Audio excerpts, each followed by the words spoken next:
Greetings, everyone, and thank you for joining us on this episode of Healing Courageously.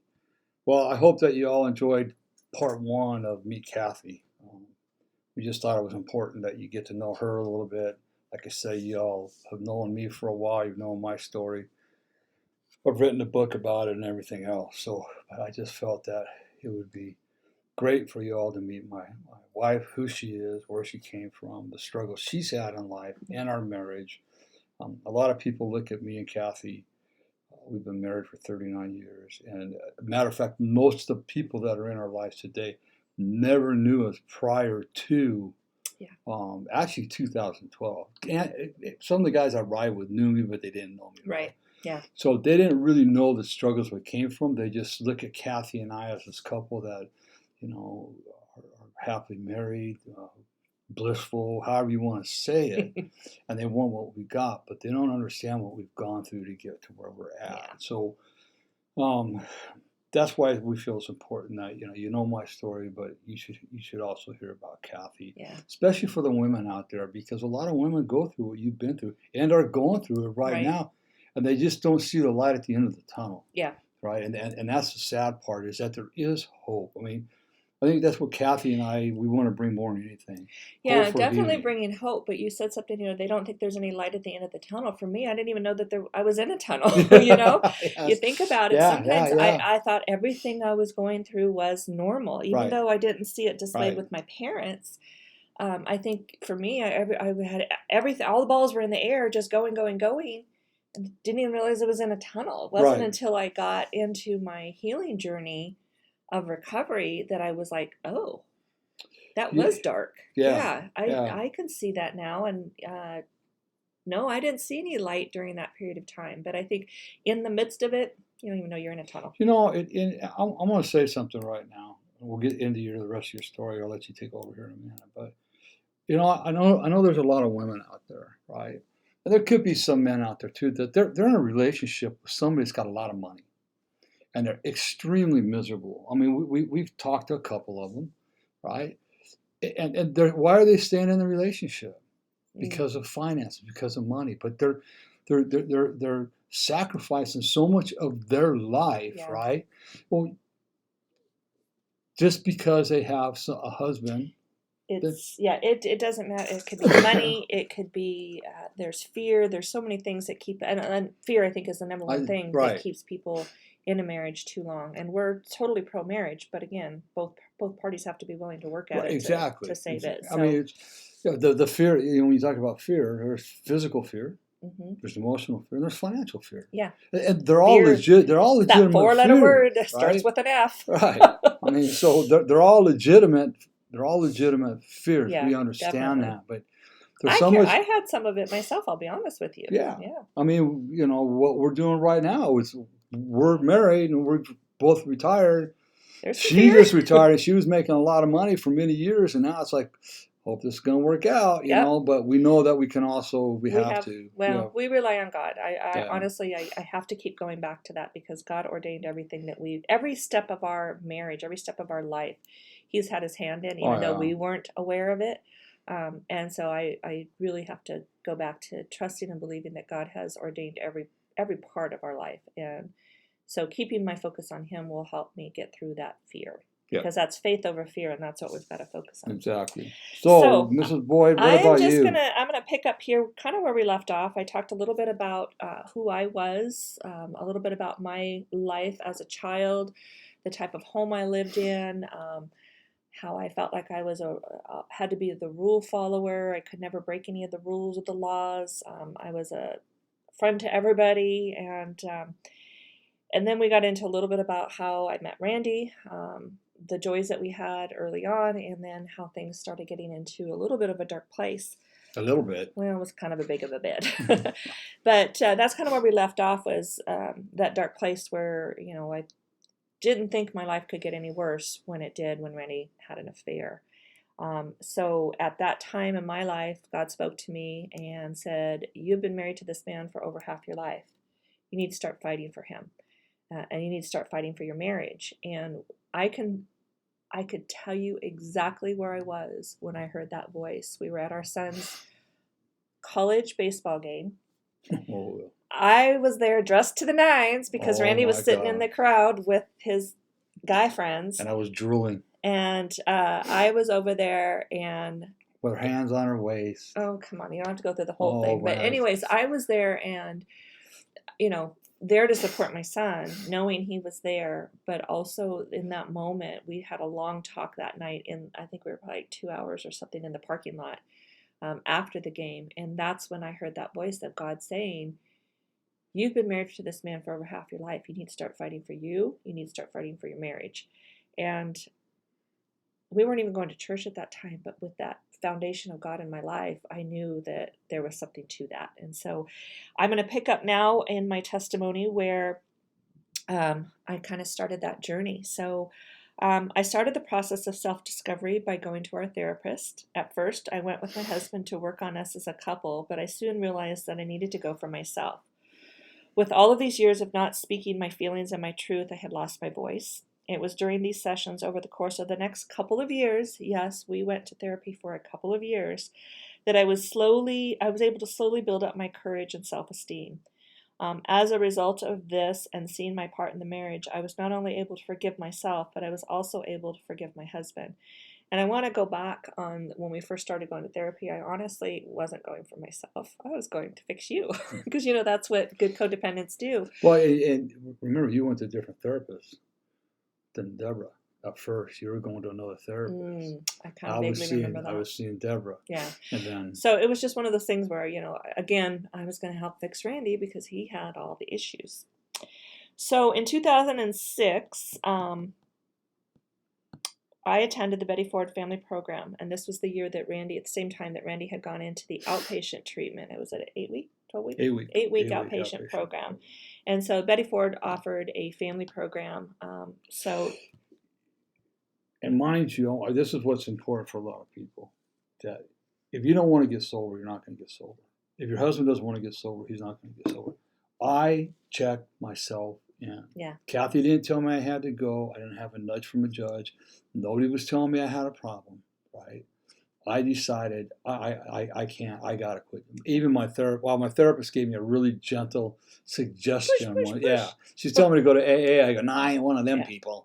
But she gave me gentle nudges to go to Betty Ford, and I made the decision myself to do that. Yeah. Okay. And, before I continue on here, too, just knowing that there are family programs out there, regardless if the person in your life who has a problem, I highly encourage you, your family members, to find a family program that will get you to understand the disease, get you to understand what your part is and how you can safely take care of yourself in a healthy way. So yeah, you don't you're addicted or alcoholic or whatever you want to call it, partner doesn't, or son or daughter doesn't have to be going to treatment for you to go to a family program. Most of your family programs you can find them. So I highly encourage that. Very helpful.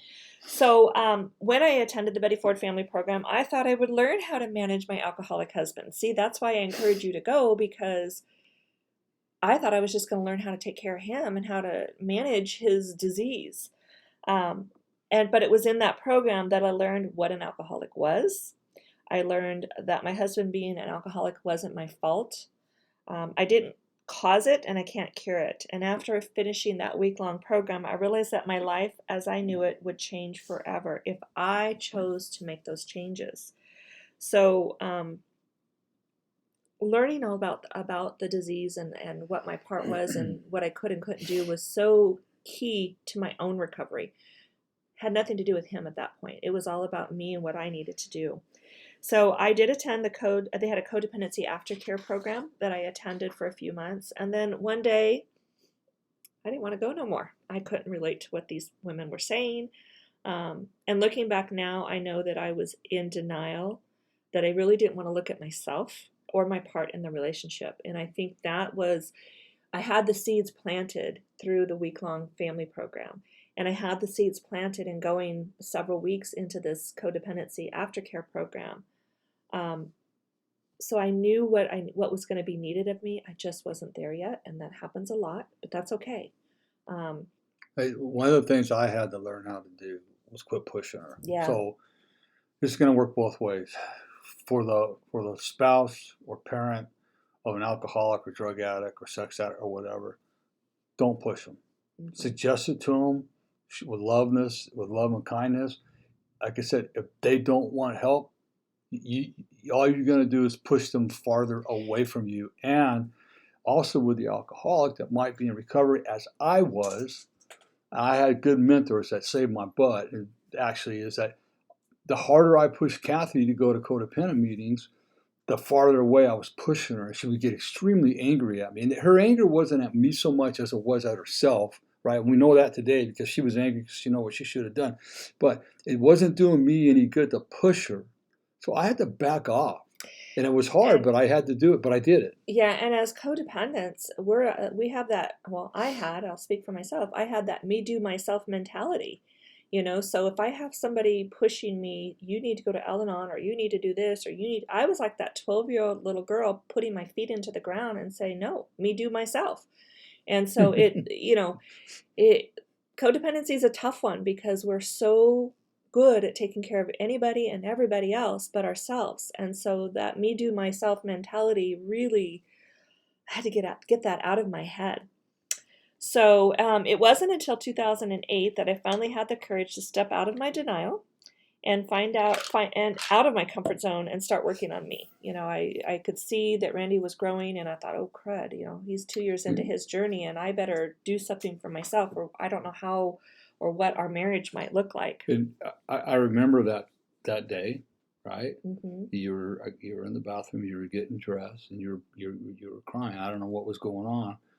But you go, man, I don't know what to do. I don't know what to do. I need help, right? And I remember I asked her, are you asking me to tell you what I think you should do? Because I was told not to say anything, right? And I was just following my mentor's instruction. And she goes, yeah. I says, then Monday morning you get up. When I get up, you go over to the fellowship hall, the Lutheran church there, and you walk your butt into the Codependent Anonymous meeting. You know all the women that are in there already because you've seen them at the meetings you used to go to with me, right? That was the only, and that day she decided to that's when she made the choice. Yeah, so that is when I started attending the women's codependency meeting. It was on Monday mornings at 6 a.m. Hello. After weekends, and then have to get up and go to a meeting at 6 a.m. Honestly, that was very, very difficult, but it was one of the best things for me at that time because it got me committed into my journey. And it wasn't long after that I agreed to secretary the meeting. So not only do I have to be at a meeting at 6 a.m., now I've agreed to secretary the meeting, which means I have to be there at 5:45. I'm responsible for a key. I've got to open the door, turn the lights on, set up the tables, get coffee, whatever that looked like. But I just got to throw this caveat. She would walk up because the Lutheran Church and Fellowship Hall was right across. And so we'd be out on the patio for our AA meeting at 6, right? And she would walk up to that patio, and every guy talking to me all of a sudden disappeared. They were all going over to Cathy to say good morning to her and talk to her. They wanted nothing to do with me anymore. And it was all good. There was nothing wrong with it. But it was just like, dang, you walk on this patio and... Yeah, it was funny. It was funny. It was good. So I knew, though, that, once I made that commitment, that the only way for me to continue was to be of service. And that's one of the things I am so blessed and I get so excited for is the service work. I feel service work, as long as my motive is pure and I'm not doing it out of a codependent behavior, because that's easy to do as codependents, I love being of service, and I'm of service today to many women. And if we're at an event or somewhere, I'm always wanting to help somewhere along the way. But I knew that the only way for me to continue was to be of service, which would make me accountable to the women that were attending that meeting as well as my own recovery. So it's a win-win situation when I'm accountable to myself and to other women by being of service. It was during the first few months of attending the meeting that I felt God tugging on my heart once again. Ladies, gentlemen, you know that tug, that knock, knock, hello, I'm here. And I knew that in order for me to grow and to get truly on this journey, not just being of service and opening the door and letting the women in, that I had to get a sponsor. Now, as a codependent, me, do, myself mentality, it's very hard to ask for help. So with tears in my eyes and my voice quivering, I asked my first sponsor to be my sponsor. No, let's explain a sponsor. It's not somebody that pays for stuff. It's more, I'm using the word more now. It's more of a mentor to help you. A coach. It's like a coach. Yeah. A coach or a mentor that's going to walk you through the steps of codependency. Yeah, so this was the first time in my life that I ever reached out for help. I mean, I can tap dance around and ask questions to try to get help, but to be direct and say, I can't do this myself. I mean, even what Randy just explained is he had to ask me, are you asking for my help? But it was the first time in my life that I'd ever asked for help, and I had become so accustomed to doing everything all by myself. And I got good at it, I think, for a while. But nothing I had done in the past had worked. And I had a chance to trust God that with Him I can do this thing called recovery. So that was my journey of, starting out getting help. I continued to attend the meetings. I worked the 12 steps with my sponsor or my coach. I held women's step meetings at my house, which was always felt so good to knowing that I was bringing that life into my own home. And I was sponsoring and mentoring other women as well, which I still do today and love that journey. However, my heart felt empty, as if there was still something missing. My relationship with my husbands, my friend, my family had greatly improved, but I was still had like this little hole in my soul, something that was just not kind of feeling empty. Although I felt a lot better, it was still something missing. It wasn't until 2011 that I attended a Christmas service at Destiny Church, which is our previous church that we attended for over 10 years prior to our move here in Arizona. And I had a friend that I was working with, Marlene, that invited me.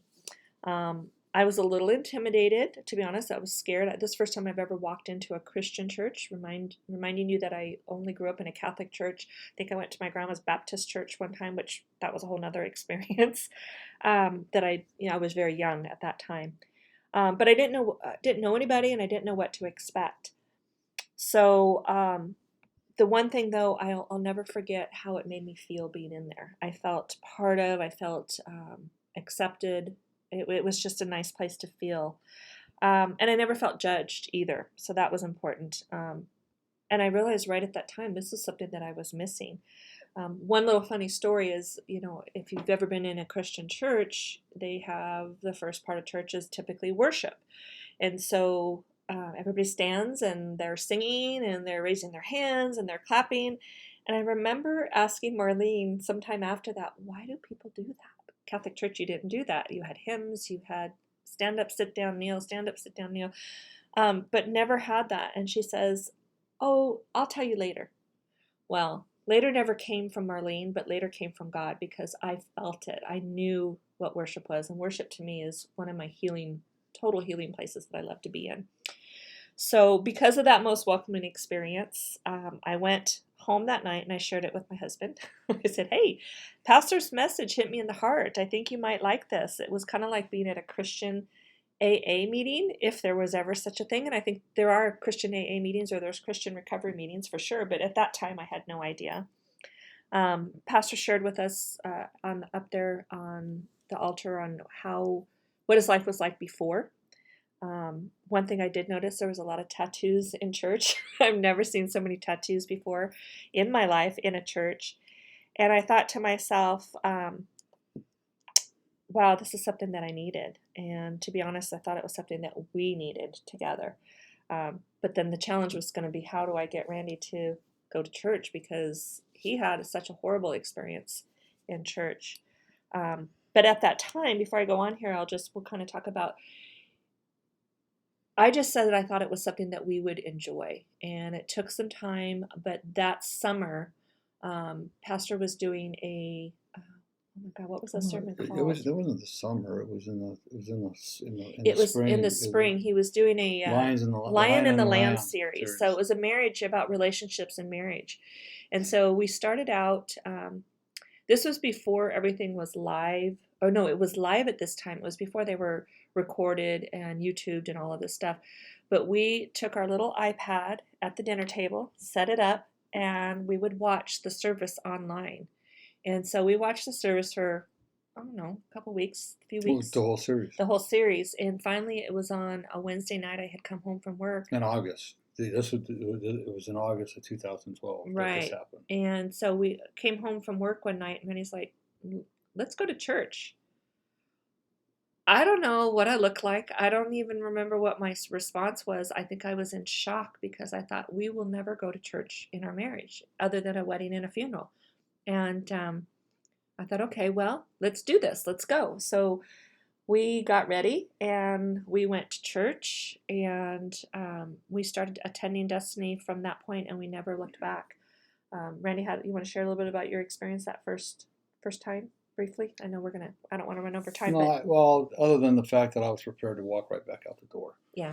She told me, well, you can go in your short pants and your thong and not my thong underwear, my thong shoes. Okay.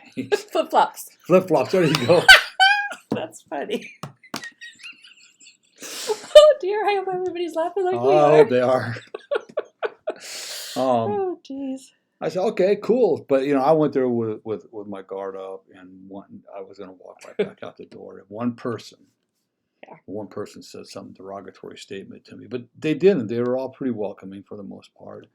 Except they were all welcoming. And then I saw Hector going up and down the aisle. Praising God. I'm going, oh. And then it's one of those churches. Yeah. And then the worship was like, what? Like Cathy, what do you mean worship? What is this, right? So it was. I stayed, and what I'll say is, remember, 38 years in no church because of the abuse that happened to me happened behind Christian parents and a pastor that condoned it, and there's all sorts of weird stuff. So for me, even to walk through the church doors was a miracle. Mm-hmm. There's times that I absolutely wanted to run from it, but I literally at times, there's times where I could feel God's hand on my back saying, you're not going nowhere. There's many times I wanted to leave that church, but God put us in that church for a reason. Mm-hmm. And a very specific, well, I think there's a couple of reasons, but for me, I have a gift of discernment. That it's a gift that I don't wish upon anybody. I really don't, because that gift can be extremely disturbing, I guess would be the right word to say. It can be difficult, yeah. It can be difficult, not. It can be very difficult. So I stay, and even there was times I'm done. I can't keep doing that with these people. God just wouldn't let me leave. It's like, where am I? I can't leave. God did a work in both of us in that time, and that's kind of where I wanted to carry on here, because if you remember when in the other episode I mentioned that I grew up in a Catholic church, and there was always Bibles in the pews, but I had no idea that the Bible was stories, and so that is the beauty for me, is that I learned that the Bible is stories, and the Bible is life. It brings life, and I think that because of our God had His hand on us, keeping us there, it has taken us into a level of a spiritual understanding. And today we both have our times where we just take our time to read our Bible. I would have never done that. And so I think that's one of the beautiful things that we got from this as well. Yeah, and I think in that, like with Cathy, Catholic, they don't want you reading the Bible. It was in the pews. I don't know why. Maybe just to look up the scripture at that time. My understanding is they don't really want you reading the Bible. They're going to read the Bible for you. The way I grew up is that the Bible was nothing but condemnation, fire, and hailstone coming down from heaven, right? It's like God was just convicting everybody. But what I was able to do is God gave me the gift to be able to read the Bible. Yeah. Because one of the things I asked God is, God, show me stuff about abuse in the Bible. Yeah. And so I've dug deep into that. And that's why I say there's nowhere in the Bible that a child needs to be spanked or hit, period. Right. And we're, the result of us being in that church and going through all the things that we went through and the experiences we got of it has made us who we are today. Yes. Absolutely. Yes. I got saved there. I've never been saved before. That's still very emotional. I got baptized. I saved you. What do you mean? You saved me I saved you when I asked you to marry me. Oh, there you go. You saved me from what? I don't know. But anyways, from a life all alone. There you go. No, I got saved there. I was baptized there. Just you'll never forget your first experience in church. So, as a result of giving my life over to the care of God and surrendering my will to Him each day, I do have a new freedom. I'm learning that my past mistakes were just that. They were past mistakes, and God forgives them. I've learned that I cannot fix anyone but myself. That was a project in itself. But I have learned that I no longer can fix anyone but myself. I've learned that when I struggle, God's right there with me. He's guiding me through that struggle, strengthening me and stretching me sometimes, and that stretch is sometimes painful, but also so necessary. I've learned that as long as I do the best that I can, that's all I can do. I don't have to do things perfectly because God is the only perfect one. And for me, I have to remember that I'm not perfect, but He is. So trust Him. As a result of getting involved and serving at Destiny, which we did very, very quickly, with small groups, I've learned it's allowed me to love myself more, with Christ being at the center of everything I did, at the center of our marriage. I mean, it has just made a huge difference on who we are. I felt that my experience in the recovery was also going to help others, which is the whole purpose of recovery, is to be able to give back what we've so graciously been given by God and from others. What's going on that you're recording that? Once again, God had His plan in all of this. I felt that my experience in recovery would also help others, as I mentioned. So in 2 short years after attending Destiny, we had the opportunity of opening and starting the Celebrate Recovery Ministry, which was another opportunity for my continued recovery. And as a result of that opportunity, it brought more people into to our relationships and gave us an opportunity to continuously share our experiences and also help others through their walk and through their journey. Most of all, it allows God to work in and through me and gives me a much deeper appreciation for others. I think that's where recovery, I feel, most connected to. Today, our marriage is flourishing. We still have our struggles, but we do grow deeper and deeper each day, in love with each other. But it hasn't always been that way. It has taken a lot of work, and I'm not afraid to take those steps of work. I'm not afraid to be open. I'm not afraid to be honest, be vulnerable. I have found that through my journey that the best thing I can do is to be vulnerable and to be honest. And when I'm uncomfortable, or if I think, oh, I don't want to say this because he's going to react a certain way, I have to do it anyways. It's like, do it afraid, Do it afraid, yeah. And so we do that. But we do have struggles. I'm grateful for our family in recovery, because those people out there, a lot of you are listening. You are the ones that keep my recovery journey going, keep our recovery journey going. Without you, it would be difficult, but I love the family in recovery that we have acquired. Speaking of family too, I want people to know too that if you keep your focus on God and on love and on your recovery, our nuclear family, our kids and our grandkids, we are so close. And my kids went through stuff with me, right? But they just know I went through a bad time, and they love me to death. My daughter, who absolutely hated me, she loves me today. So it will bring your family closer together, but right. It's about you, not about your family. No, but what I do want to say on that, we've said this many, many times, is that it's important to know that your kids are always watching. Yes, always watching. And so because my kids are watching, because my grandkids are now watching, that's why I strive to be the best example of a Christian woman. They're in recovery. There's naysayers out there. There's people that have kind of a nasty taste in their mouth about Christians. We have to walk our talk. We can't just talk. We have to walk it out. And that's what's important, is to walk it out in a healthy way. Because a lot of Christians are religions. Yeah. Right? They're all into religion. And one thing that we learned in recovery that is very true, right, is that religion is man-made. Yeah. All right? And spirituality is God-given. Yeah. Right? Christian is just a name given to us. Right. I mean, it's from the Bible. I'm not going to argue that point, but it's like I was talking to a gentleman yesterday that's going to go into a family situation. I just says, look, show them the love of Christ, or you just show them the love of Christ. That's all you have to do. Be Christ-like in all your affairs. Yeah. Don't be sitting there thumping them with scriptures and I'm going to do this and you need to pray that, you need to do that. When Just remember this. This is from 1 Corinthians 1:18. This is as clear as a bell. Paul says this. To talk the cross to those that are perishing is foolishness, but to us that believe it's power. Mm-hmm. So to talk to a person where they're perishing, they don't even know. They're not going to hear anything. They're not going to hear nothing. We just got to love them.